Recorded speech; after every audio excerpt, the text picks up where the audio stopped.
Right, I'm back. For people who obviously do not know me, I'm Marland. This is my third video on YouTube. And basically, I've got to thank Arsenal for this one, because for the last 2 days I was thinking, right, where am I going to get my content? Because I wanted to talk about something, I wanted to make another video. And I thought, right, what am I going to talk about? Can I do transfer talk? Maybe not. I was going to do a Southampton preview, but I thought, I wasn't really feeling it, especially after the 2 losses. But of course, Arsenal have announced this morning that we have extended the contracts of 4 players, basically.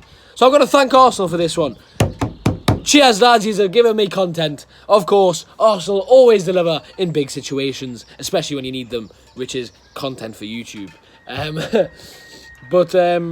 So yeah, David Luiz has extended his contract by 1 year. Pablo Mari and Cedric Soares have been given 4-year contracts and are 2 official signings, pretty much. And Dani Ceballos has extended his loan till the end of the season. So let's break them all down. I intend this to be a shorter video than most. It'll probably be another 10-minute video, but, we move. So let's first of all talk about Cedric. Now, Cedric, in January, was loaned to Arsenal for a fee of 4 million. Hasn't played a single minute of football. He came injured, because that's what we do at Arsenal. We buy players whilst they're injured. Typical Arsenal to do that, really. Are we surprised at this point? Probably not. But yeah, of course, Cedric, as I said, hasn't played a single minute of football, and we've signed him to a 4-year contract. He was a free agent, so basically we bought him in January pretty much, because Southampton were not going to renew his contract. And Southampton were more than happy to get rid of him, because I think they got that right back, Valerie, if I'm not mistaken. So, I mean, for Southampton, it's decent, and for us as well, it's squad depth. So, and Arteta must see something in him. God knows, I'm gonna just trust Arteta on this one. As stupid as it is, the fact that he hasn't played a single minute and we've signed him, he's been given 2 contracts basically and not played a single game. So, make of that as you will, but whatever. For me, I mean, it's a necessary signing because, as I said, squad depth. But I think Niles can do just as good a job at right back. But maybe that means Bellerin's going to go. God knows. But, squad depth, that's the reason why Cedric is being signed, I'm guessing. And if that is the reason, then I'm okay with that, personally. Of course, Pablo Mari as well is signed. He was always going to sign. The club had made that very clear, that the loan period was basically to get him embedded into the squad. Pablo Mari, in the 2 games that he did play before COVID became a genuine issue, the games were against Portsmouth and West Ham, and he was slowly getting into the squad. He would have probably played the majority of the games had the season ended normally. So yeah, Portsmouth and West Ham, he played very well in both games, but obviously you got to think, right, the calibre of opposition isn't the best, but he did perform well in them 2 games. And the one thing for me with Pablo Mari is that he's left-footed. He's a left-footed centre-back, which we haven't had for years. And, for a fee of 8 million, I mean, it's not too bad, especially for centre-backs these days. You normally end up paying 15, 20, and even higher for some players, especially. So I'll take it, to be honest. And again, as I said, left-footed centre-back. And I broke it down against Man City that as soon as David Luiz came on for Mari, a player who's not comfortable on his left foot struggled because he's on the left side. So every defender that we've had that has played on the left side of centre-back, ever since maybe I think Vermaelen was the last left-footed centre-back that we've had. So yeah, signing Pablo Mari for 8 million, not too bad. I'm quite happy with that. And as I said, it'll just help the system a bit more because he's a player that he can play on the left side, that is actually capable of, capable with his left foot. So yeah, we move. Of course, Dani Ceballos has extended his loan until the end of the season. For me, I think that's it. I think Dani Ceballos will leave at the end of the season, and I think he'll just, I think he'll go back to Madrid or maybe find another team in Spain.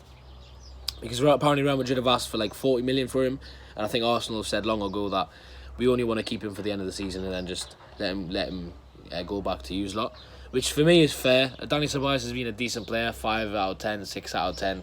He's been decent. Hasn't really changed the fortunes in midfield. and another stopgap player. It seems another player that we've looked to loan. Desperate to buy rejects.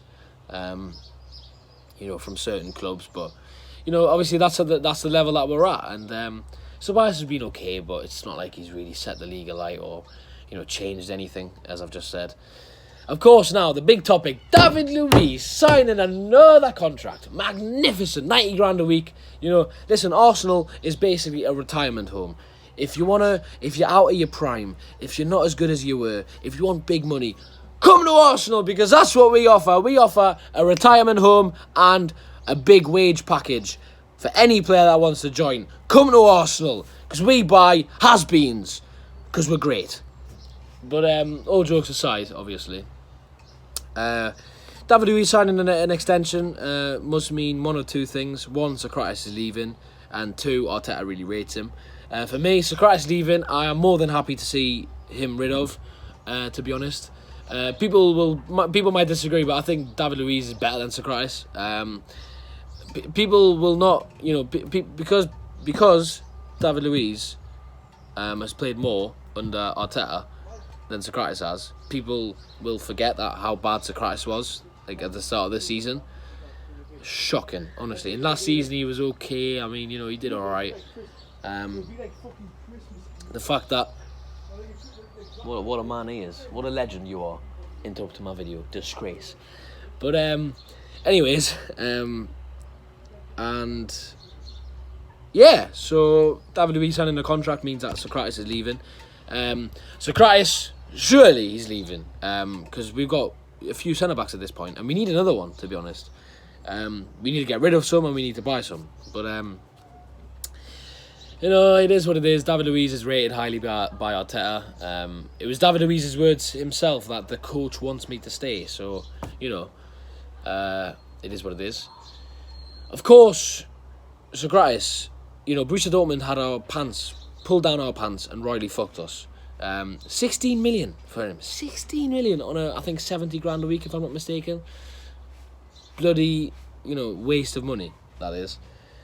But yes, David Luiz signing a new contract. I can get really pissed off. But the positives with him is that, he's okay. He does somewhat of a job. He's experienced. But then again, to counter that argument, he's always got a mistake in him. And experience is a very overrated trait to have. Because let's be fair, David Luiz, as I said in the Man City video, he's had his hand held by Thiago Silva, by John Terry, and he still made mistakes with them. So, and I think actually, if I'm not mistaken, David Luiz, his trophy cabinet, he's got more trophies combined, than all of the Arsenal players combined. So yeah, it is what it is. We just gotta, we move, basically. We move. The two players that obviously have not been signed up yet are Saka and Aubameyang. The two players that we are desperate to sign up, to be honest. For me, I've sort of conceded that Aubameyang will leave. I think the only way that Aubameyang will stay is that if we offer him Ozil money, so like 350 grand a week, 300 grand, which at this point in his career would be great for him, but for us, not the best idea, because he's in his 30s. He's probably got 1 or 2 years left at the top level. And if it's based on how much money he's going to make, or how much money he wants a week, he does deserve it. But you got to think that, as I said, he's only got 1 or 2 years left as a top professional, in my opinion, until his pace goes. And unless he's able to change his game, if his pace goes, that's it for him, I think. So yeah, and obviously Bukayo Saka is a player that we really need to sign up. I mean, he's probably our best youth prospect. He looks to be a great player in the future.